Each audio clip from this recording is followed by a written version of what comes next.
What's up everybody? Before we get into this video, I wanted to tell you about this amazing opportunity. I'm partnered with Blofin. Blofin is also the main exchange I use. That's why I'm partnered with them. But right now, until the 2nd of June, we're running this amazing campaign where you can deposit funds to receive 15% cash back. Now please pause the video, watch the criteria as you can see right here. But in general, like this is real cash that you can use for futures trading, funding fees, transaction fees, but also more. And outside of that, Blofin, like I said, is an amazing exchange to use for trading. You can do spot on there as well, low fees, all the coins you want to trade. So use the link down in the description to sign up to get a 15% cashback until the 2nd of June. Now let's get into the video. Good afternoon everybody, welcome back to Cilinix Crypto. Hope you're all doing great and welcome to this new middle of the day market update. It's going to be a brief update, alright? We'll talk about everything you need to know.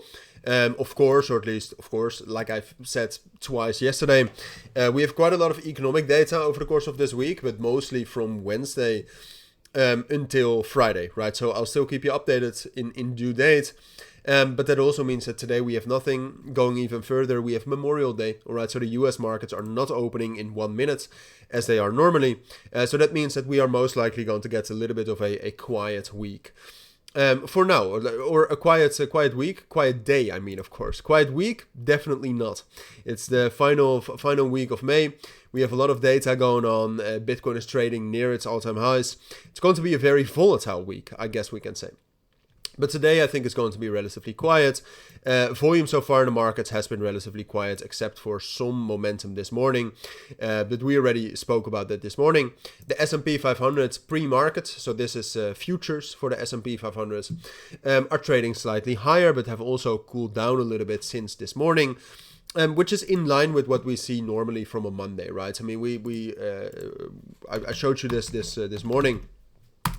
But if you check out Bitcoin itself, right? So if you go to futures here, and you check out Bitcoin, you can see that Monday usually is a positive day, but it's overall not much happens on a Monday, and that's also what I expect for today. Now, when we talk about the fundamentals, like I said, pre-market S&P 500 is bullish, which is also in line with the fundamentals, of course, with the updates between the US and the EU we've had overnight. But also just in general, if you take a look at something like bond yields, but I will not bore you with that. And the Coinbase Bitcoin price is also still trading at a pretty substantial premium. Right, so that's all good. Now, talking about Bitcoin itself, my opinion hasn't changed. I mean, like I said, on the 1 hour time frame, we've seen a lot of stability. There's not a lot of volume, right? So short term, do I think we can rally higher momentarily? Yes. However, if we do not see any major volume come in through the rest of the day, I don't think that will last. And I think it's more likely, especially with all the news also of this week, that even if we get a move into 111,000 in the area, I think we'll reject, and I think we're still going to fill those imbalances at least around 108,000. And in general, I do think that 108, 107,000 level functions as support. And given the fundamental strength right now, which is quite strange to say, because obviously on Friday and the weekend the fundamentals were still very uncertain, but given the fundamental strength, I would still say that for Bitcoin it is most likely that we will be able to hold this balance and this stability here on top of the 4 hour trend, which you can see here as well, which is around, like I said, 108, 107, but let's say for simplicity, 107.5 thousand. So that's what I expect when it comes to Bitcoin. There's certain altcoins that are a little bit more interesting, but like I said, I mean, today in general it's a pretty quiet day. Most altcoins are just correlated to Bitcoin. You have some coins like we'll talk about that in a moment. You have some coins actually moving and also showing some promise, so we'll talk about that in a moment.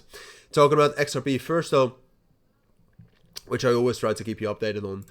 XRP is just very stable, moving exactly as we predicted, getting a bit of a pullback right now, back into support, back to filling these imbalances.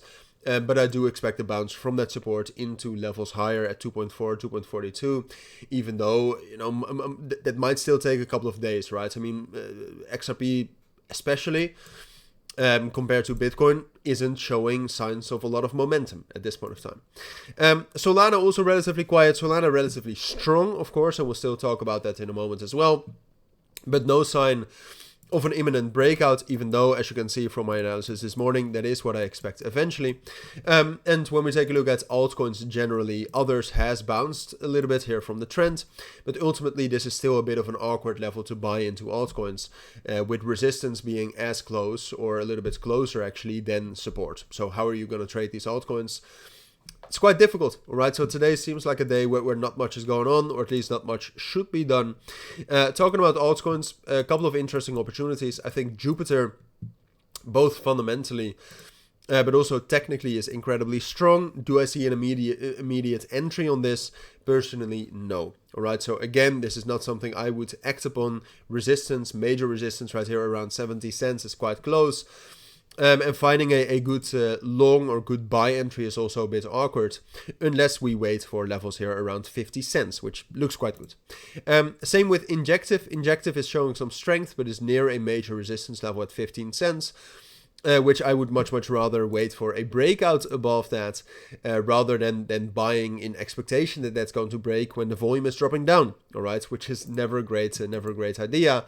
And then last of all, I tend to, or at least I try to cover like 3 or 4 altcoins every market update. But last of all, it's Milk, all right? So yes, that's the name of the coin. Milk has broken above this 4-hour downtrend right here with quite a lot of volume. Now, I'm not telling you to buy this, but this is definitely today one of the more interesting opportunities. So keep your eyes on that. See if you like the project. See what you find of the technicals. And that's it for now. So I want to wish you all a great day. Like I said, I'll keep you updated on both Bitcoin and the economic calendar. And I'll try to keep you updated on some altcoins that I like. But for now, that's it. So thank you for watching. Have a great day. Take care and bye.